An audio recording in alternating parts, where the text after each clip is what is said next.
kucing hitam. Dia itu matanya noleh ke aku, matanya itu mencorong, matanya itu menyala, jelas dia itu menyala hijau. Dia ketabrak itu agak terlempar, makanya aku berhenti. Assalamualaikum warahmatullahi wabarakatuh. Katentreman kawilujengan miwah karahayon kagunganipun Gusti ingkang Maha Agung ingkang tansah tumedak lan tumantuk kajiwa kasarira dumateng panjenengan sedaya dalasan kula sumrambah kulawarga Waradin sagung dumadi Lestantun Raharja. Selamat datang di Kembang Patih. Teman-teman Kembang Patih, pada kesempatan yang baik ini saya akan membawakan sebuah cerita. Cerita ini dikirim langsung oleh Pak Amir. Pak Amir ini adalah orang asli dari Jakarta. Beliau ini akan berlibur ke tempat saudaranya yang berada di Dieng. Kebetulan sudah 10 tahun beliau ini sudah tidak menyambangi Dieng yang berada di Kabupaten Wonosobo. Dan di saat perjalanan kemudian beliau ini mengalami hal-hal yang mistis bersama keluarga. Maka dari itu simak terus kisahnya. Untuk teman-teman yang baru hadir, monggo silahkan di subscribe. Dan untuk saudara-saudaraku yang sejauh ini sudah mengikuti Kembang Patih, kami haturkan banyak terima kasih. Semoga amal kebaikan kalian diberikan kemudahan oleh Ilahi Robbi. Simak selengkapnya.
Ya teman-teman, kisah ini adalah kisah yang dibagikan langsung oleh Pak Amir. Nah, Pak Amir ini adalah orang asli kelahiran dari Kabupaten Wonosobo. Dia tinggal di kota atau kecamatan Wonosobo. Nah, Pak Amir ini sejak 2006 beliau sudah merantau ke Jakarta bersama istrinya. Nah, dan Pak Amir itu sempat pulang ketika tahun 2008. Dan Pak Amir ini kemudian karena dia juga seorang pengusaha properti bersama istrinya yaitu Mbak Ning, Pak Amir ini pulang kampung lagi itu pada tahun 2018 saat Idul Fitri. Nah, perlu diketahui teman-teman bahwa Kabupaten Wonosobo itu berada di Karesidenan Kedung. Dan Wonosobo ini memiliki beragam wisata yang sangat luar biasa. Dengan jargon serta maskotnya yaitu ada wisata Dieng. Di sana ada candi, kemudian ada negeri di atas awan atau desa tertinggi di Pulau Jawa. Namanya itu Sikunir. Dengan julukannya itu Golden Sunrise karena memang pemandangan matahari saat terbit itu sangat bagus dan sangat indah seperti lukisan. Nah, kita kembali ke cerita. Lebaran lebih 6 hari atau menjelang 1 minggu, Pak Amir ini baru sempat, dia itu sempat akan mengunjungi kakaknya. Karena kakak Pak Amir ini asli dari Wonosobo. Karena sudah 10 tahun dia tidak pulang, Pak Amir ini sangat kangen. Dan dia berniat bersama istrinya dan juga anak pertamanya, yaitu Vina, yang saat itu masih kelas PAUD atau menjelang mau masuk TK, itu dia akan menuju ke Wonosobo karena Pak Amir ini juga pengen sesekali refreshing, menikmati suasana yang nyaman, sejuk, dan bahkan dingin karena Wonosobo memang terkenal dengan kota dingin dengan curah hujan yang sangat tinggi.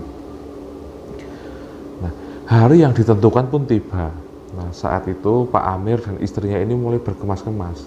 Mereka mengemasi barang-barang yang akan dibawa ke Wonosobo, kemudian juga mengemasi oleh-oleh sebagai buah tangan yang nantinya akan diserahkan kepada kakaknya. Nah, tidak ketinggalan juga, Vina ini juga sudah mempersiapkan temannya yang dia bawa kemana-mana, yaitu ada boneka panda yang sangat imut, tingginya itu sekitar 30 cm. Nah, Vina juga tak ketinggalan, dia pokoknya mau bawa itu, karena Vina ini sejak lahir dia di Jakarta dan belum pernah Vina ini datang ke Wonosobo. Maka dari itu Mbak Ning dan Pak Amir ini juga menyiapkan jaket untuk Vina. Dek, karena di sana itu dingin, nanti Dedek pakai jaket ya. Nah, Vina ini anak cewek cantik dan dia itu sangat pinter. Apa yang dikatakan oleh ibunya ataupun ayahnya, dia pasti lakukan. Dia itu sangat taat lah intinya kepada orang tuanya. Nah, saat itu jam sudah menunjukkan pukul 4 sore atau sekitar ba'da asar. Nah, maka dari itu mereka pun berdoa, kemudian akan berangkat saat itu juga.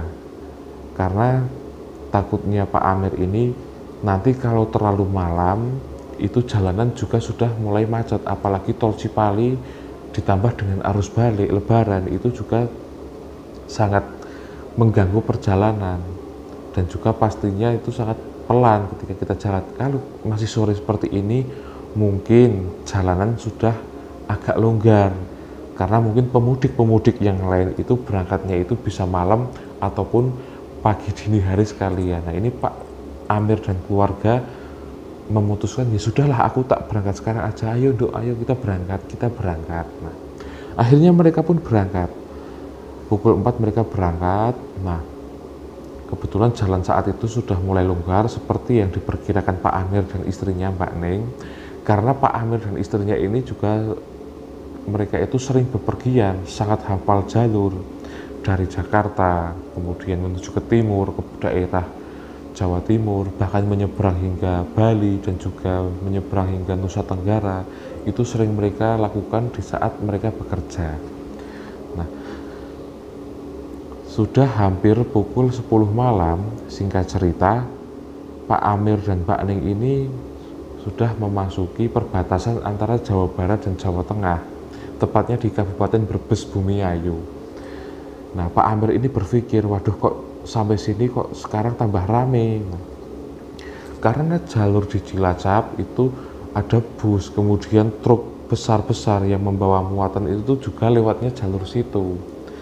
Nah, tetapi di situ kemudian Pak Amir ini berdiskusi kepada istrinya, Dek, ini biar cepat nanti tetap lewat sini atau ada jalan alternatif ya gitu.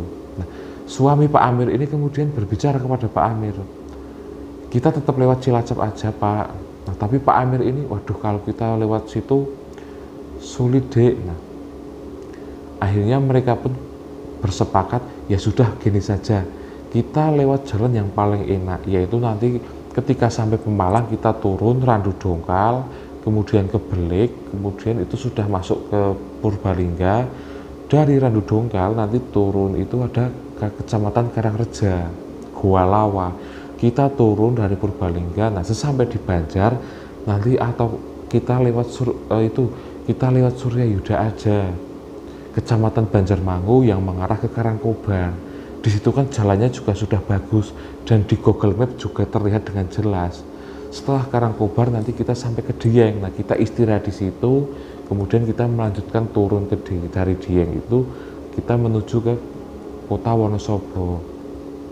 Ya sudah, itu ide yang bagus gitu. Nah, akhirnya mereka pun terus berjalan. Nah, sekitar dini hari pukul 1 malam mereka itu sudah sampai di Randu Dongkal. Nah, di Randu Dongkal kebetulan jalannya itu agak curam dan juga banyak tikungan, kemudian juga banyak naik turunnya, itu mereka sangat hati-hati.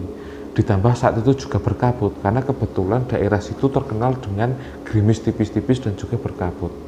Nah, tetapi hal di sini yang aneh, Pak Amir dan istrinya Mbak Ning ini merasa kok ini tambah dingin banget, belum sampai Kabupaten Banjar atau Wonosobo kok udah dingin ya, atau memang kita yang sudah lama tidak adaptasi dengan suhu yang dingin. Nah, mereka pun akhirnya saling mengobrol satu sama lain. Tetapi di situ Pak Amir dan Mbak Aning ini baru sangat terasa ketika mereka itu melewati jalur yang berlawanan itu hanya sendirian, dan mereka hanya berpapasan sesekali dengan truk-truk yang membawa muatan atau truk ekspedisi, membawa ada nanas, kemudian ada sayur kentang, ada sayur mayur, ada pupuk dan sebagainya. Dan mereka ini, loh kok ini jalan kok sepi banget, berarti kebanyakan orang itu mudik untuk menuju ke barat itu melalui jalur protokol provinsi, tidak melewati sini. Nah, saat itu mulailah mereka itu masuk pada area yang agak sepi. Nah, Kecamatan Karangreja ini jalannya itu turun, dan kemudian kanan kirinya ini memang tidak begitu banyak terlihat rumah, hanya sesekali terlihat rumah.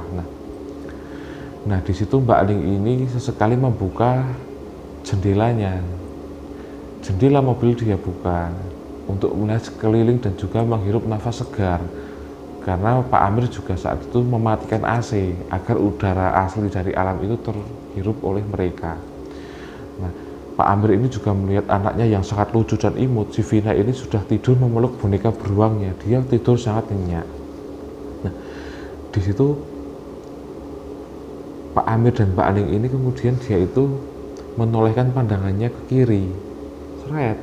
Nah, di situ Pak Amir itu kemudian bertanya kepada Mbak Aning, "Dek, itu ada apa, gerobak, ada seperti gerobak Salome, ada Salome, kemudian ada dawet ayu, kita beli dawet di situ yuk."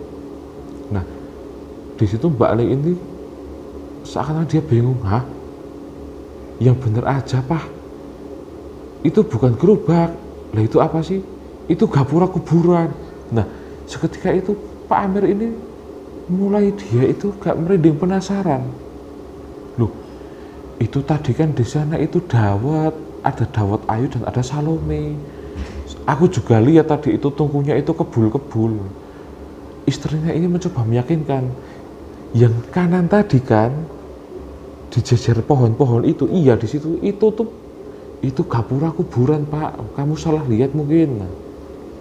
Nah, tanpa mereka berdebat panjang, mereka pun tidak melanjutkan cerita tersebut. Ya udah, kita yang penting jalan. Nah, sampailah mereka ini di Kabupaten Banjarnegara. Saat mereka sampai di Kabupaten Banjarnegara, mereka memutuskan untuk beristirahat sejenak, menikmati angkringan dan juga hangatnya susu jahe. Kebetulan saat itu juga Vina ini sangat suka susu jahe, dia pun akhirnya ya udah kita minum bareng-bareng. Nah, setelah mereka meminum susu jahe untuk menghangatkan badan dan juga sudah makan nasi kucing, ada nasi, kemudian sambal dan juga ikan teri, mereka pun akhirnya melanjutkan perjalanan. Dari alun-alun mereka kemudian berbelok menuju ke arah Kecamatan Karangkobar.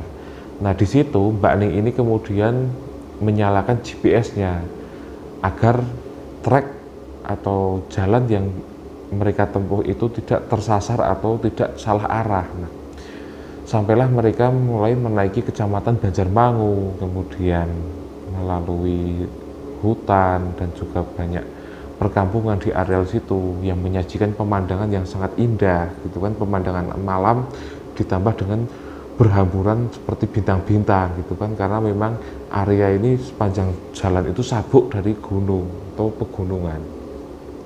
Tepatnya tengah malam atau menjelang pukul 1, mereka itu masih merasa hal yang biasa saja. Nah, setelah melewati Kecamatan Banjarmangu ini, berangsur-angsur pemukiman warga itu sepi.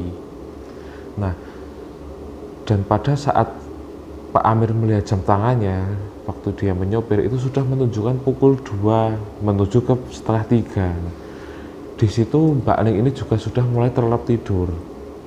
Nah, di sela-sela itu Pak Amir ini juga sudah ngantuk, tetapi dia mau berhenti untuk istirahat sejenak. Mau berhenti di mana? Karena dia ini fokus nyopir, kanan kirinya ini juga hutan.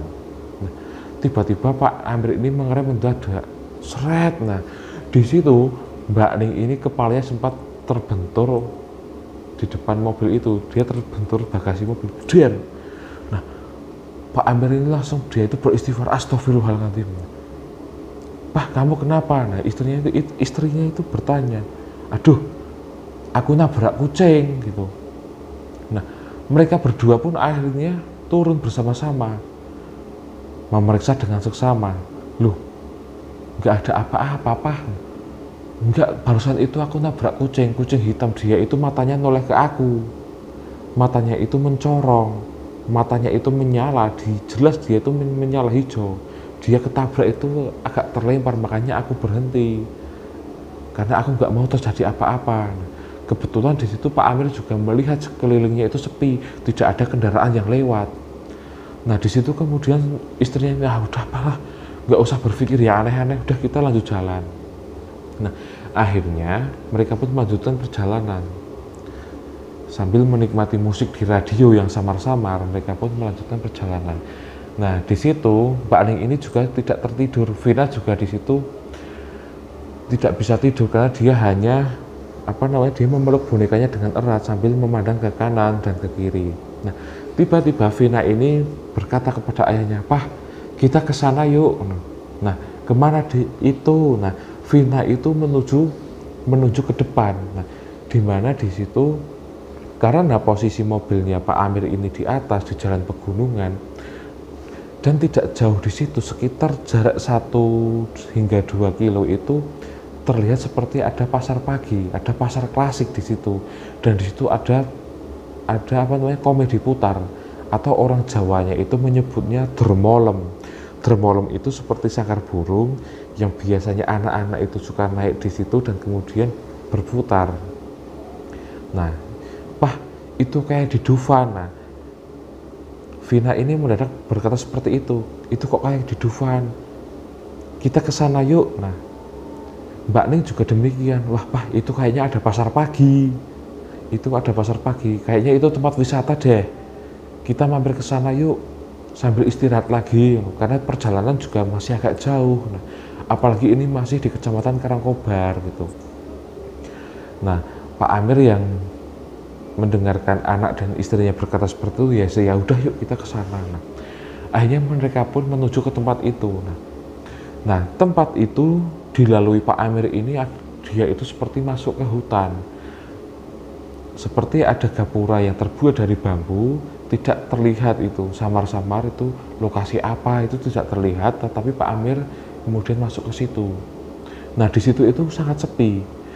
Setelah sekitar 300 meter melewati jalan yang agak rusak karena memang hanya ditata dengan tanah dan batuan, Pak Amir akhirnya parkir. Nah, di situ ternyata itu sudah ramai. Nah, itu seperti pasar klasik. Di situ ada orang menawarkan jajanan pasar. Ada seperti lemet, kemudian ada ubi bakar, jagung bakar. Nah, di situ kebetulan yang menggunakan mobil itu hanya Pak Amir. Dan orang-orang di situ itu mereka itu menggunakan motor itu seperti motor yang digunakan untuk di areal pertanian. Motor yang dimodif seperti trail tetapi digunakan untuk membawa rumput atau membawa sayur mayur.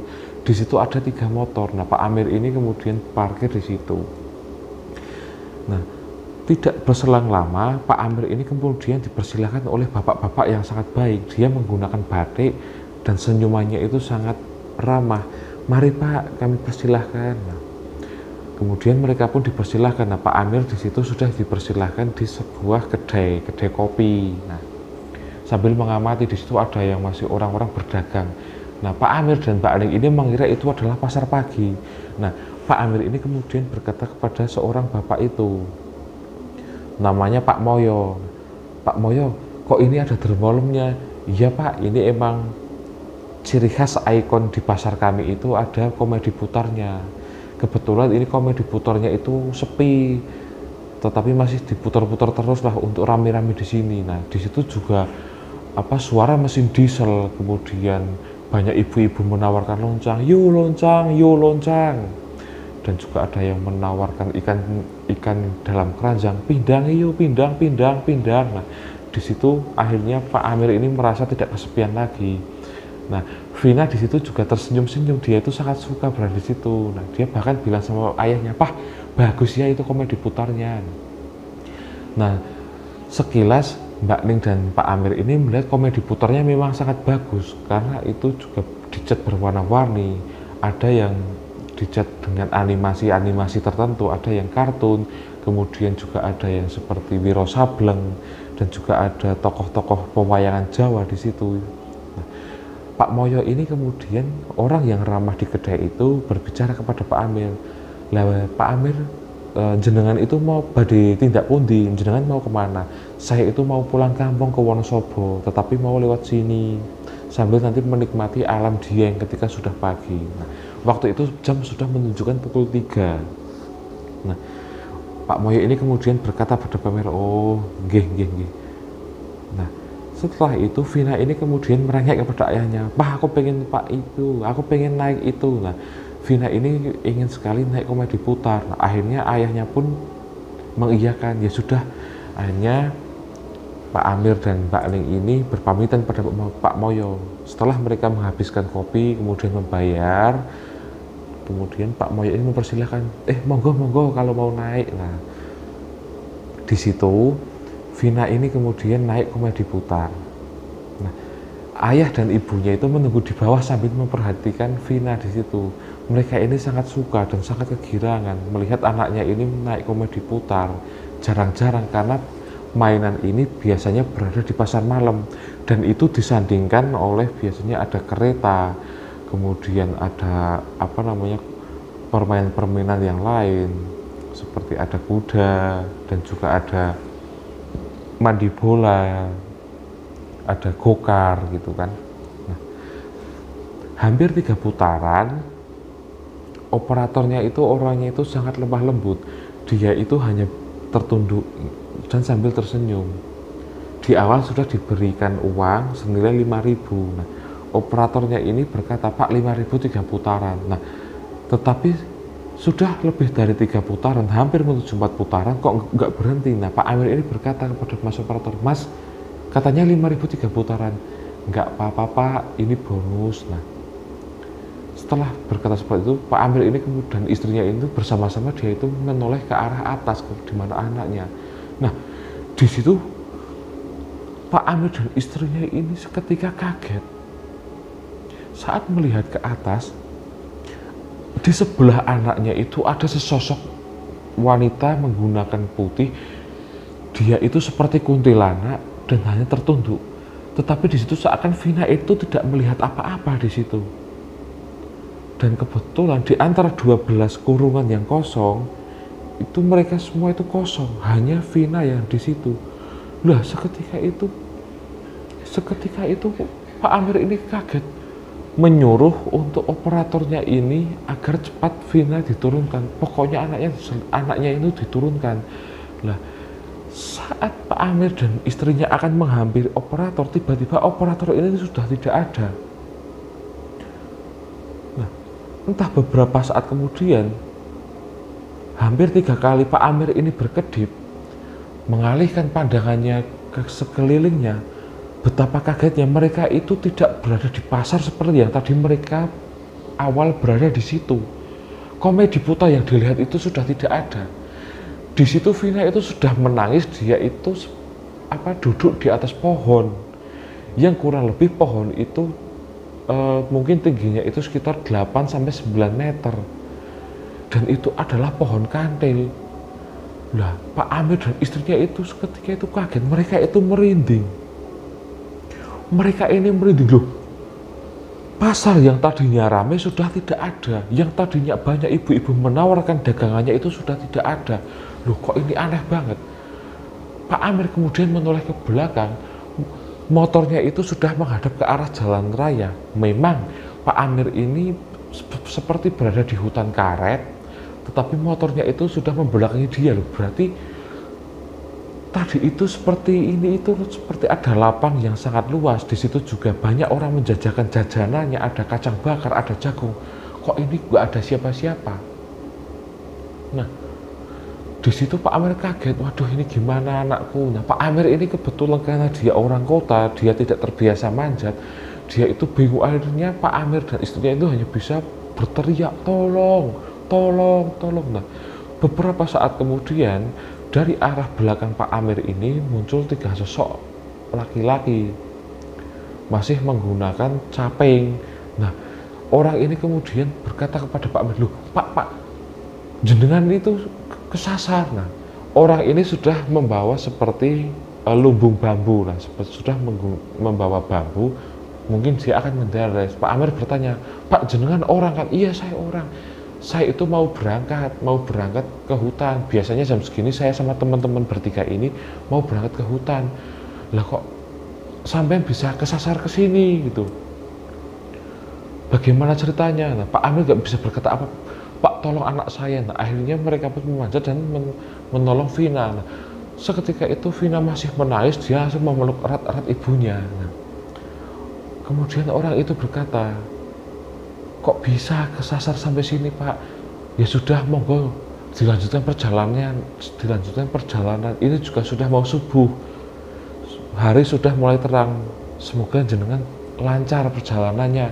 Ya sudah Pak, makasih." Nah, kemudian Pak Amir ini akan memberikan mereka uang 50.000, tetapi ditolak mentah-mentah. "Tidak, Pak, tidak, monggo, pokoknya jenengan berjalan pulang dengan selamat." Nah, tanpa basa-basi, dengan keadaan masih setengah bingung, di situ juga Mbak Ling ini diam saja karena dia hanya ketakutan, menahan ketakutan. Dia akhirnya berbalik arah, "Ya udah, yuk Pak, kita pulang." Nah, mereka pun pulang. Akhirnya saat akan beranjak naik mobil, Pak Amir ini menoleh sekali lagi.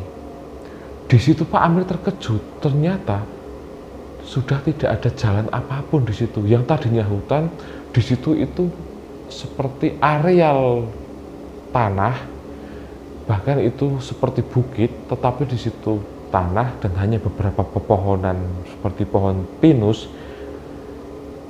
Dan itu hutan itu langsung berhadapan dengan areal bukit. Di situ Pak Amir ini mencoba memfokuskan penglihatannya, dia meraba-raba penglihatannya. Wah, ini bukit areal yang luas, ini lebih dari 1 hektar. Lah, orang tadi itu kemana? Karena saat Pak Amir akan naik mobil, orang yang tadi berjalan lurus itu sudah tidak ada. Nah, di situ Pak Amir pun langsung merinding bulu kuduknya. Dengan terburu-buru dia kemudian menyalakan mesin mobil, kemudian berjalan. Nah, sampailah di situ di Kecamatan Karangkobar atau di Pasar Karangkobar. Nah, disitulah Pak Amir mulai lega karena hari juga sepertinya sudah mulai subuh.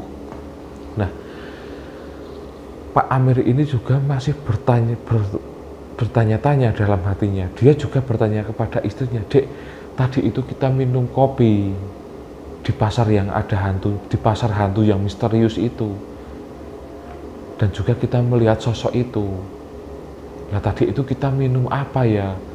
Nah, tetapi di situ istrinya mencoba menjelaskan, intinya tadi kita minum sudah bismillah. Mungkin juga yang tadi itu kita juga minum kopi beneran gitu. Nah, mereka pun mencoba untuk beristirahat sekali lagi. Akhirnya mereka memutuskan waktu itu untuk sarapan di salah satu rumah makan yang tidak jauh di pasar itu, bersama dengan pedagang-pedagang dan sopir yang lain. Pak Amir ini menjelaskan kisahnya. Di sela-sela dia ketakutan, dia itu menjelaskan sambil ngos-ngosan. "Tadi itu saya begini. Setelah berbicara panjang lebar, akhirnya orang-orang di situ menyambangi, Pak, bahwa di situ pada tahun 2014 kan itu bencana nasional. Itu jemblong, Pak. Itu jemblong yang sempat dulu viral. Yang satu desa mereka terkena longsor dan hanya tersisa satu rumah, yaitu di tengah-tengah bukit. Nah, kalau melihat dari cerita jenengan, berarti jenengan tadi itu mobilnya itu berada di lokasi yang dulu pernah terjadi longsor, di mana satu desa itu dulu tertimbun oleh tanah longsor. Dan banyak juga warga ya di situ yang meninggal mengenaskan dan mati tidak ditemukan. Bahkan konon ceritanya di situ pada akhir tahun 2014 tim SAR itu banyak menemukan potongan-potongan tubuh manusia. Di sini Pak Amir pun akhirnya mengerti, waduh, dia ini seakan-akan shock, kaget bukan main. Barulah setelah mereka bercerita, Pak Amir ini kemudian mencoba bersabar dan juga Pak Amir ini dikuatkan hatinya, dikuatkan mentalnya kembali oleh warga-warga di situ, warga pasar. Udah Pak, nanti untuk pulang ke Wonosobo iring-iringnya dengan saya. Kebetulan saya ini kan habis bawa muatan, saya juga pulangnya itu di Kecamatan Garung. Jadi nanti kalau pas pulang ikutlah saya saja di belakangnya. Dari kejadian itu akhirnya tidak terjadi apapun, tetapi menjadikan pengalaman yang luar biasa di dalam benak Pak Amir, di mana anaknya itu semula naik dermolem atau komedi putar, ternyata itu adalah sudah tidak ada, dan itu adalah areal tempat bencana tahun 2014 yang sangat memprihatinkan. Nah, itulah teman-teman, sadar atau tidaknya kita memang dua sisi ini memiliki batas yang hampir tidak terlihat. Namun bagaimana kebijaksanaan kita dalam menyikapi hal tersebut? Maka dari itu, dari kisah ini kita mengambil banyak hikmah. Yang pertama yaitu kita mendoakan untuk korban-korban bencana alam di Jemblung, tragedi nasional pada tahun 2014. Semoga mereka ditempatkan di sisi Tuhan, ditempatkan di tempat yang baik, dan semoga cerita ini bisa menjadikan pelajaran untuk hidup kita dan juga dalam kita bermasyarakat dan bersosialisasi. Ya, sepertinya saya juga sudah merinding. Sekian dulu dari saya. Pami yakin warono kinaryo sarono hamemayu hayuning sasomo. Wallahul muwaffiq ila aqwamit thoriq. Wassalamualaikum warahmatullahi wabarakatuh.